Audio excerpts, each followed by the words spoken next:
Hello everyone, it's Cathy Cena here with Tri-Cities Community TV. We will be interviewing Erik D'Souza, a local author in the Tri-Cities. Erik, welcome so much to our show today. You're an author among so many other things, which we will get into. Also the co-president of the Tri-Cities Wordsmiths. I want you to tell me a little bit about how, I know you're not a founder of the Tri-Cities Wordsmiths, but tell me how that came to be and why are you involved in this? The Tri-City Wordsmiths is an organization that started 10 years ago. One of the founding members, Pandora Ballard, is still on the board. And it's designed to be a writers group in the Tri-Cities, because we don't have any, or at the time we didn't have any, that focus not only on critiquing each other as writers, but also being a network support system for each other and educational, so that newer writers to the business could learn from people who have been around the industry longer. So April will be our 10-year anniversary, and to celebrate, we're doing a festival called the Tri-City Lit Fest. Right. We're going to get into the Lit Fest in just a minute.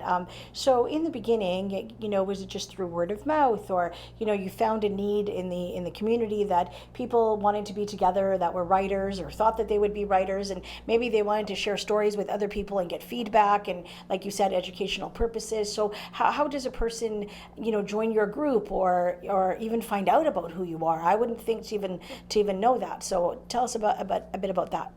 Sure. One piece of our media that's been very helpful is the Tri-City News. Yes. They've picked up many of our events and supported some of our authors when they had book launches of their own. Right. The libraries are also very informative. All three of the Tri-City libraries are keep in touch with the organization and put up our posters, and they usually know. In fact, that's actually how I joined, because I saw a poster at the Port Moody Library probably about 5 years ago. And they had an author that seemed interesting to me. So I went. All our events are free. They're currently held at the Terry Fox Library in Port Coquitlam. Right. And they happen every 2 months. Okay. So I went to one of those events, found it very interesting, started chatting. Like, as I mentioned, it's meant to be a networking group. Started chatting with some local authors, just started going to events more and more often. And then I was asked to be on the board, but by no means do you have to join the board to join the group. We have almost 40 members right now, and it's just because it's the beginning of the year and more members will re-sign up. We usually average between 40 and 50 paid members, but the events are free. The membership actually just helps support the group and bring in the authors, like our instructors, to come and talk to us, because I know sometimes in the literary arts, probably all arts, a lot of times we ask artists to do their work for free, to share their knowledge for free, or to donate some of their work. But the Tri-City Wordsmiths believes that we should be paying the talent that comes in to help us. Yes, I think a lot of people in the arts believe that they should be paid, and I think it's for good reason. They should be. Why always giving away things for free? Oh, can you do this for nothing? Can you do this for nothing? And then how do you expect them to even make a little bit of a living at the end of the day? Before we started the interview, you told me what your regular job is. Can you talk a little bit about that? Sure. My day job Yes. Is I work for Crime Writers of Canada. It's a much larger organization. I've worked in a lot of local groups for many years, and when I got the opportunity to work at a national level, I was just thrilled. Yes. So right now I do their workshops, so similar to So Crime Writers, not Crime Stoppers, Crime Writers of Canada. Very different organization. I had to say that, yeah, because it's great that you're able to find something in your day job that you really love to do that also spills into the volunteer work that you're doing and things of that nature. Because a lot of times, like if you said to me, well, by day I drive a bus, but this is really my passion, but I don't really make money here, so I have to do it over there, and but yeah, I thought that was really interesting. So you run their workshops for them across Canada, correct? Yes, across Canada. I produce videos for them similar to this, for content strictly for our members sometimes. So sometimes that's interviews with like top authors in Canada. Like the thrill of my life is I got to interview Louise Penny last year, and I was giddy. Like I've never been giddy before, and I'll never be giddy again. But Canada has a wealth of great mystery writers. Writers in general, but mystery writers is my world. And Louise Penny's obviously at the top, but there's many others like Linwood Barkley and Joy Fielding. I own a Wishaw from here. And I think it's almost my unofficial job to show the world that Canada has great mystery authors, that there should be a Canadian noir. When you think of like the Americans and the British and now the Nordic noir, I believe, and I'm sure many other Canadians believe, that there should be a Canadian wealth or an expectation, or not expectation, that's the wrong word, sorry, acknowledgement that there's some great Canadian authors. And it's sort of my job to promote that. To promote that, and do you also seek them out? Yeah, so when they're members, another part of my job is to help promote Canadian authors on the, well, virtually for the most part, a lot of Facebook and YouTube. I produced, I think, 63 interviews last year, and not all with like the upper echelon Louise Pennies and the Barclays, but a lot of names that you haven't heard, and it's sort of my responsibility to get those names out there. Like I said, there's a wide range of Canadian authors with lots of different types of mysteries. Like, not all mysteries is for you. Some of it's for your mom. Some of it's for your kids. Like, there's some people like dark stuff, and some people like cozy stuff. So I sort of focus on that a little bit and help people find an audience for their work. Right. So you're coming out with a novel. Talk about that, and it's the second series to your first novel. Is that right? Yes, well, the second of my first mystery novel. Right. I originally started with sort of a memoir piece, and that's a little harder to sell. Let's put it that way, nice way of putting it. And my wife essentially was like, well, if you're not going to make money doing this, it's time for you to get a job again. Yeah. And I was like, whoa, stop. I'll find a way to make money. Yeah.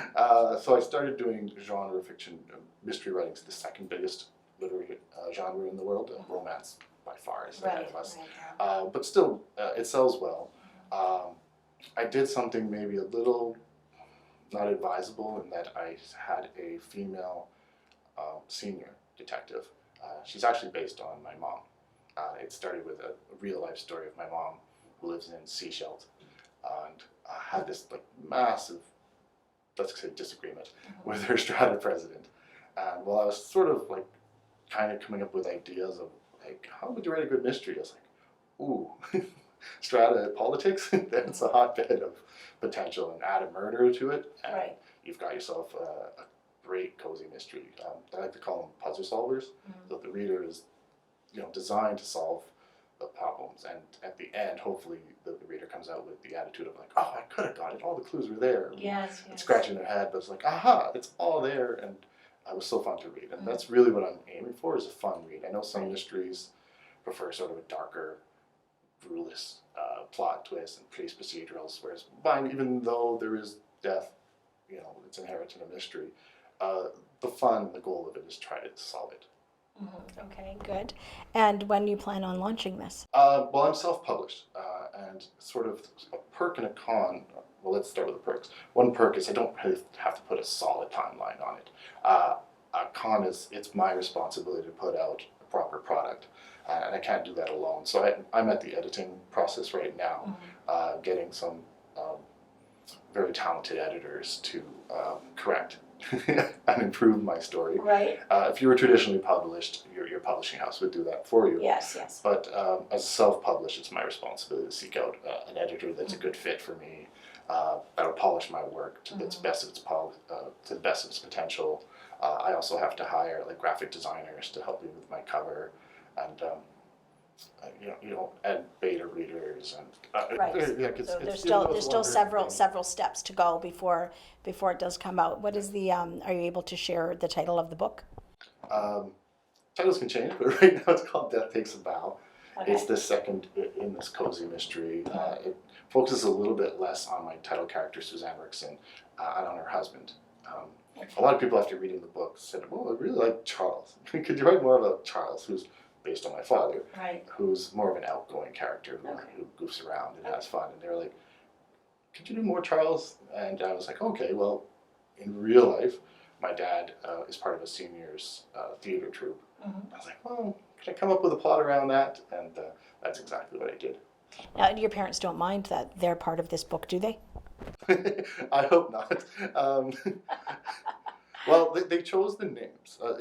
Sometimes the creative process, it's easier to borrow. And sometimes when creating characters, it's easier to sort of pluck people from your life and say, it's not you, Mom, but it starts with you. And then we just change her a little bit and massage this character to be a different person. But it started with her. So she actually picked the name Suzanne Rickson. Suzanne's her middle name, and Rickson is her grandfather's name. Okay. So sort of a family name that's been around for a long time. So in some ways, I'm writing about sort of Easter eggs of like family little secrets, but nobody's going to know. My family. No, unless you're sharing it all. No, of course. Okay, well that's really great. I think it's wonderful. Let's talk about Lit Fest. I really love this name because it just can mean so many different things. Of course, for you, it's the shorter version of literature. When is it happening? What are your expectations, and what can we expect when we come to Lit Fest? Lit Fest, sort of like we said, celebrating the 10-year anniversary of the Tri-Cities Wordsmiths. Us on the board, we were kind of like, hey, we should celebrate this. We should come up with something. Let's put on a literary festival, which also doesn't happen very much in the Tri-Cities. Right. Some of the libraries put on some smaller events, but unfortunately the libraries have sort of smaller space. So we approached the city of Port Coquitlam, who've been fantastic from the beginning. They made us part of May Days. So we're the second day of May Days, May 6th. Okay. And we're like, we'll be in their itinerary and everything, so we'll get great publicity from them. Then we wanted to seek out grants, and we got a great support from the Port Coquitlam Community Foundation.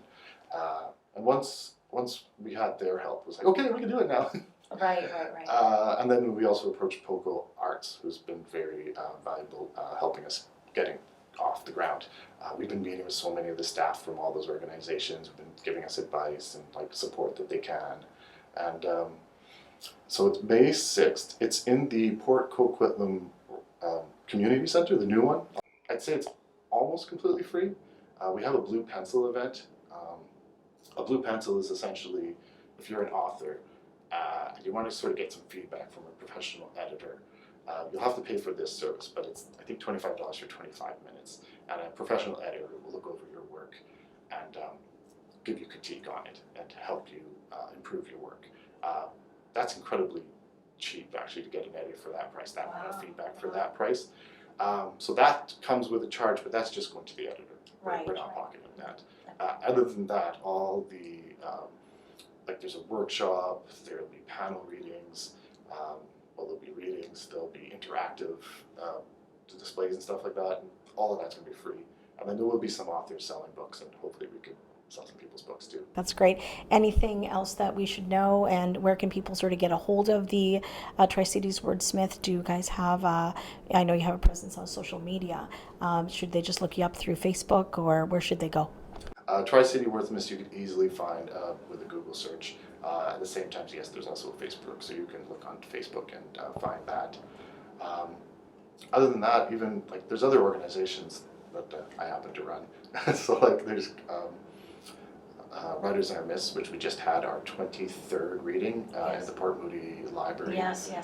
Same thing, it's fairly easy to find that, but the easiest way for that one is to go to Port Moody's Facebook page. They've been great.